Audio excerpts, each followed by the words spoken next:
Today's video is about an all-girl group that many believe to be one of the greatest groups of all time. This group has 2 hits that are regarded as rock and roll classics.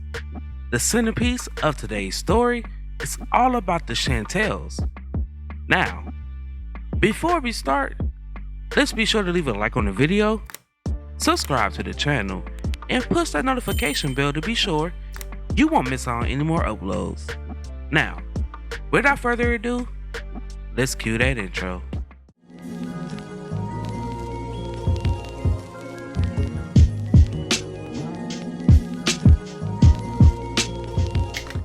The story begins with Arlene Smith, Lois Harris, Sonia Gordon, Jackie Laundrie, and Renee Minus, who all started their music careers as preteens while attending choir practice at St. Anthony of Padua School in the Bronx, New York, during the early 50s.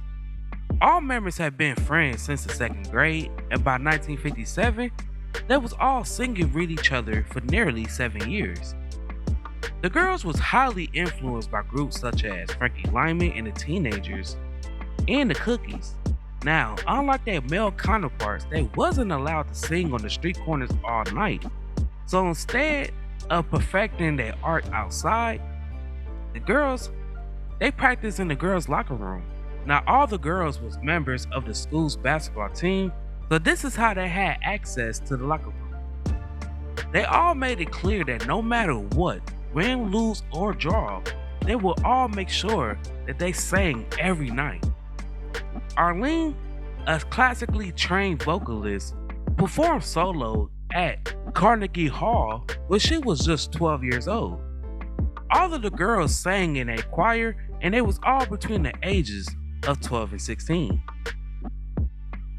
With their reputation rising, the girls, they was granted the opportunity to perform talent shows alongside the Sequins and the Crows. The group's name came about after one of the girls suggested that they call themselves the Chantels, but most people kept mispronouncing it, and they decided to short it to the Chantels.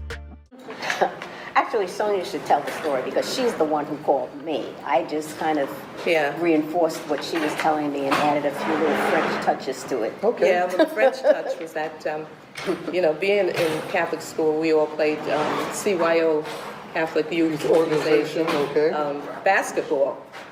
And so this particular day, when I called Lois, we had won a game. And the school that we played was St. Francis de Chantel. And we said, God, we need to call Lois and find out what that Latin word means, St. Francis de Chantel. So we called Lois, and Lois said, St. Francis de Chantel? She says, well, the first part of that word is spelled C-H-A-N-T.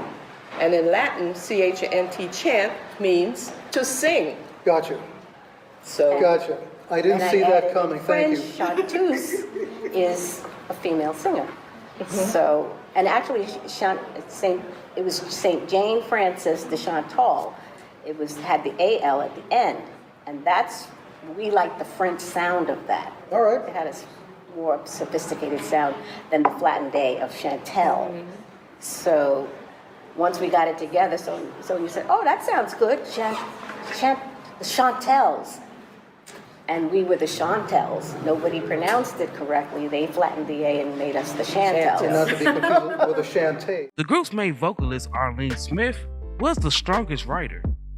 And in the mid-50s, there was very few girl groups, and even fewer girl groups that composed of their own songs. Smith supplied both lyrics and music, and with her classical and church background, along with simple yet powerful lyrics, propelled her to popularity as a songwriter at just the age of 16.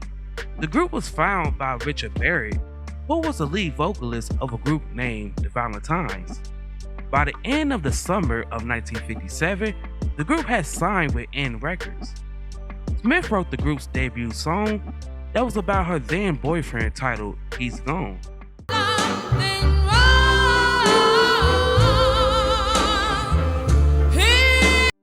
Although the Chantels are credited as the first black female group, the Chantels achieved the first charted success almost a year before the Chantels song reached the top 100. That next year, the group released 4 singles with Maybe,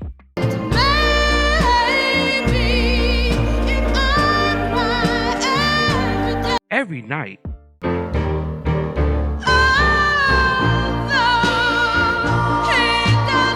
I Love You So,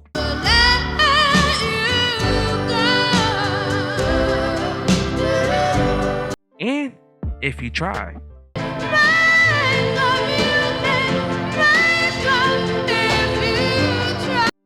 The group's debut album, We Are the Chantels, released that same year. The group's album was originally released with a photo of the group, but the label pulled it and repackaged it with a picture of 2 white teenagers choosing the song as a new cover and abbreviating the album to just the Chantels. The group had a pretty consistent lineup. Now in some images they appeared as a quintet, while others showed them as a quartet. This was due to Harris' mother prohibiting her from touring with the group until she graduated high school. In 1959, the group released the singles Pray,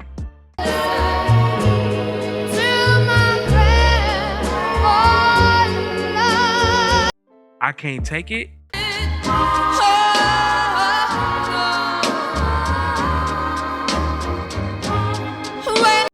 Summer's Love, We'll be together once more. and Goodbye to Love.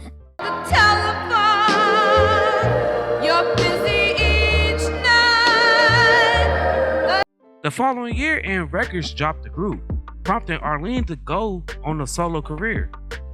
Harris departed the group to attend college, and that next year, Internet Smith replaced Arlene. The group then signed with Carlton Records. That same year, they released the single, How Could You Call It Off?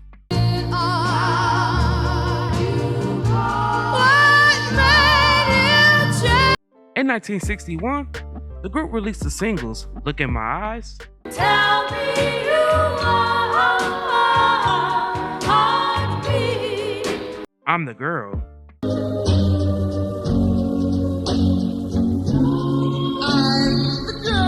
and Well, I Told You. Well, I told you that you had to go. Now, this song was a response to the Ray Charles song Hit the Road Jack. That same year, the group issued a second album, which was a collection of previously recorded material, and this album was titled There's Our Song Again. Now, the label issued another album for the group titled The Chantels on Tour. Ironically, the group only recorded 7 of the 10 songs for the album. The remaining 3 songs was recorded by Gus Buckus, Chris Montez, and Little Anthony and the Imperials. Throughout the group's remainder of their career, they released music on a variety of labels. And throughout the 60s, they seen constant changes in the group's lineup that kinda hurt the group's existence. The group saw many different members, such as Amy Ortiz, Sandra Dawn, Helen Powell, and Yvonne Fair. In 1970, Arlene Smith formed a group called Chantels for RCA Records. Throughout the remainder of the group's existence, they released notable songs such as Here It Comes Again,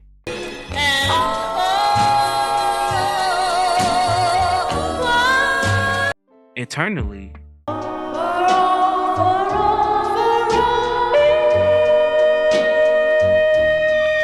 There's No Forgetting You,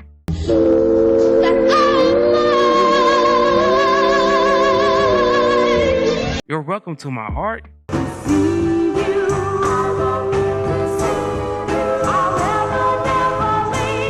Indian Giver,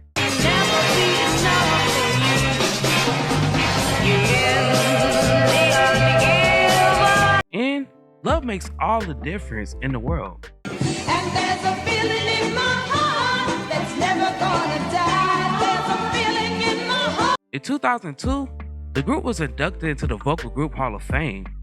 And between the years of 2001 and 2010, the group made the final ballot for the induction into the Rock and Roll Hall of Fame, but they didn't collect enough votes. Jackie Landry passed away at the age of 57 from her battle with breast cancer in December of 1997.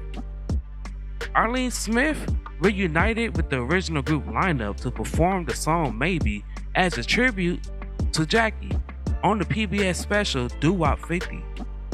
According to Renee Minus' autobiography, it indicates that she is a journalist and a certified real estate broker.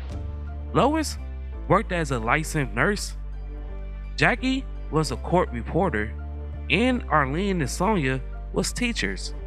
Now, before we depart, I have a few questions for you all. Do you feel that the Chantels should be inducted into the Rock and Roll Hall of Fame? Also, what is your favorite song from the Chantels?